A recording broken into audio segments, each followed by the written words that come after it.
છે ને બાકી જો કેટલું સરસ રેસ્ટોરન્ટ છે. બહુ જ સરસ છે. પેલા કીધું તું ને. બોલ તારે હવે શું ખાવું છે? મારે પેલા ચાઇનીઝ ખાવું છે. ઓકે ચાલ.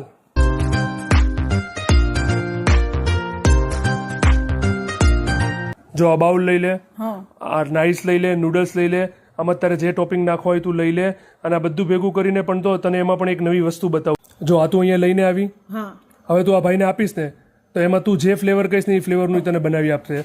તો અહીંયા પીઝા પણ તને મળી જશે. પીઝા પણ 3 પ્રકારના છે તને. અહીંયા તને ચાટ પણ આપવામાં આવશે, પાણીપુરી પણ તને આપવામાં આવશે. આઈસ્ક્રીમમાં પણ ઘણા પ્રકાર છે. જો કોટન કેન્ડી છે, આઈસ્ક્રીમ છે, એમાં પણ ઘણા બધા ફ્લેવર છે. તારે જે જોતા હશે એ તને આમાં મળશે. ઓકે બોલ તારે